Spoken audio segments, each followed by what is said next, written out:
For years, he has carried a secret wrapped so tightly around his heart that even he has begun to believe the lie. His marriage is more than a partnership, it is a shield, a defense against the questions he cannot answer about himself. At 31, Elliot is new to the Eastwood Police Department, having moved from out of town. Outgoing, confident, and openly gay, Elliot is a breath of fresh air in this conservative town. He has endured prejudice in his career but has worn the truth like armor, earning respect despite his challenges. Nathan and Elliot's friendship is instant. They share late shifts and long commutes, bonding over police war stories and late-night beers after grueling cases.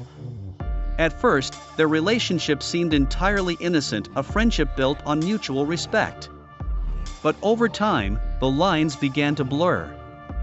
Nathan found himself drawn to Elliot in ways that confused him. His demeanor changed when they were alone, his guarded walls faltering under Elliot's startling candor. Elliot, in turn, noticed the furtive glances, the way Nathan's words sometimes lingered. One night, after a particularly difficult case, they sat in a dark bar in a neighboring town, away from Eastwood's prying eyes.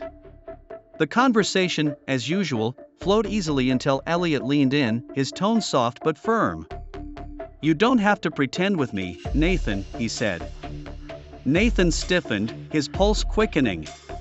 "I don't understand what you mean," he replied, his voice strained.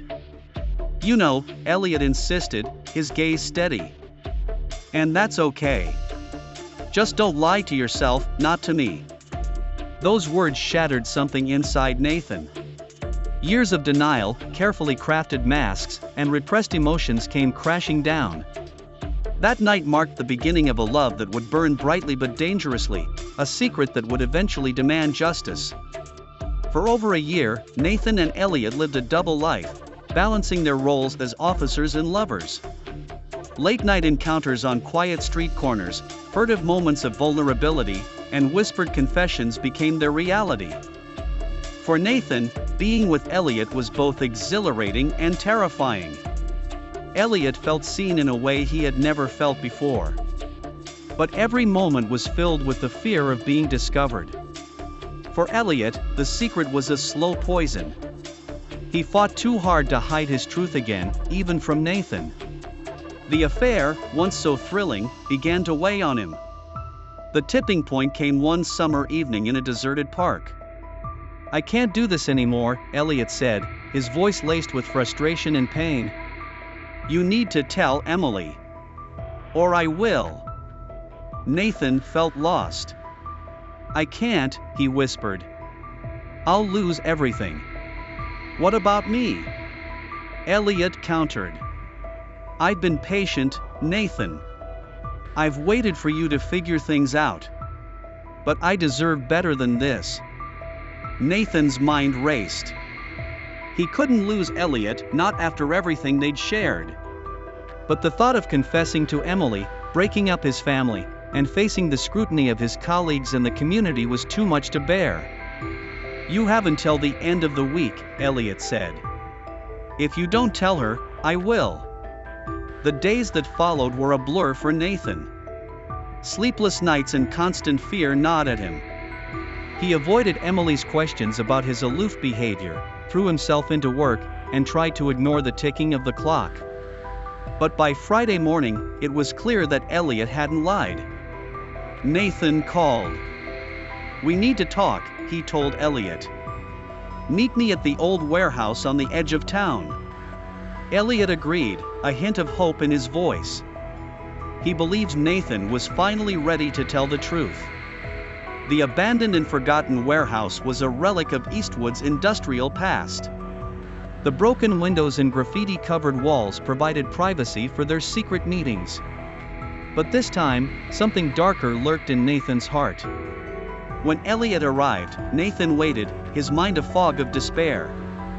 "I thought you weren't coming," Elliot said, smiling slightly. Nathan didn't answer. "What happened?"